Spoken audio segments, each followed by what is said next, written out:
இன்னைக்கு ரொம்ப ஈஸியான ஈவினிங் ஸ்நாக்ஸ் பண்ண போகிறேங்க. பொரிக்கிறது வறுக்கிறது எதுவுமே இல்லாமல் ரொம்ப ஹெல்த்தியான ஒரு கார கொழுக்கட்டை பண்ண போகிறேங்க.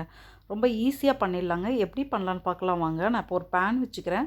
1 ஸ்பூன் எண்ணெய் விட்டு கடுகு, ஜீரகம், கடலைப்பருப்பு தாளிச்சிக்கிறேன். கூடவே ஒரு காஞ்ச மிளகாவும் தாளிச்சிக்கிறேன். ஒரு அரை வெங்காயம் கட் பண்ணி வச்சுருக்கேன், பெரிய வெங்காயம் அதுவும் போட்டு தாளிச்சிட்டு, கூடவே பச்சை மிளகாய், கருவேப்பிலை அதையும் சேர்த்து தாளிச்சிக்கிறேன். வெங்காயம் நல்லா வதங்கினதும் தேங்காய் பூவும் சேர்த்து போட்டு நல்லா வதக்கிக்கலாம்.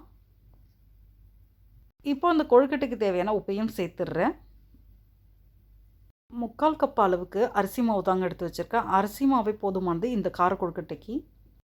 3/4 கப்பு மாவையும் இப்போ போட்டுடலாங்க. தண்ணி கொதித்ததும் ஸ்டவ்வை இப்போ ஆஃப் பண்ணிடலாங்க. கை பொறுக்கிற அளவுக்கு சூடு ஆறுனதும் இப்போது மாவை ஒன்று சேர்த்து பிசைஞ்சிட்டு இது மாதிரி கொழுக்கட்டை மாதிரி பிடிச்சி பார்க்கலாங்க. சில இடத்துல மாவு அப்படியே இருக்கும், நம்ம பிசைஞ்சிட்டு கொழுக்கட்டை மாதிரி பிடிச்சிக்கலாம். இப்போ கொழுக்கட்டை பிடிக்க ஆரம்பிச்சிடலாங்க. ஒரு இட்லி பாத்திரத்தில் கொஞ்சமாக தண்ணி வச்சுருக்கேன், அது மேலே இட்லி தட்டை வச்சுக்கலாம். இட்லி தட்டில் கொஞ்சமாக எண்ணெய் விட்டு தேய்ச்சி வச்சிடலாங்க. இது மாதிரி இப்போ ஈஸியாக கொழுக்கட்டை பிடிச்சி வச்சிடலாங்க. ஆல்ரெடி பிசைஞ்ச மாவில் கொஞ்சமாக மாவு எடுத்து இது மாதிரி கையால் கொழுக்கட்டை மாதிரி பிடிச்சிக்கலாம்.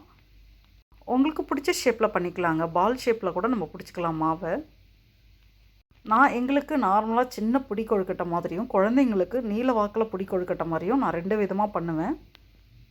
இப்போ பிகினர்ஸாக இருக்கீங்க, கொழுக்கட்டை பிடிக்க தெரியாதுன்னா முதல்ல இது மாதிரி ஒரு பால் மாதிரி பண்ணிக்கோங்க. கையால் இப்படி அமுத்தி பிடிச்சிக்கோங்க. ஈஸியாக இது மாதிரி நீல வாக்கில் கார கொழுக்கட்டையை பிடிச்சிடலாம். எல்லா மாவுமே நான் இதே மாதிரியே கொழுக்கட்டை பிடிச்சிட்டேன் நான். இப்போ வேக வச்சிடலாம். இப்போது மூடி போட்டுடலாம். இட்லி பாத்திரத்தை மூடி போட்டு வேக வைக்கலாம். கார கொழுக்கட்டையை 5 நிமிஷம் தாங்க வேக வச்சேன். சூப்பராக வெந்திருக்குங்க. ரொம்பவே சாஃப்டாக வெந்திருக்கு இந்த கார கொழுக்கட்டை. இப்போ எடுத்து வச்சிடலாங்க ஹாட் பாக்ஸில். ஆல்ரெடி சுடு தண்ணியில் மாவு போட்டு வெந்ததால் இப்போ ரொம்ப வேக வைக்க வேணாங்க. ரொம்பவே சாஃப்டாக வந்திருக்கு பாருங்கள் கார கொழுக்கட்டை.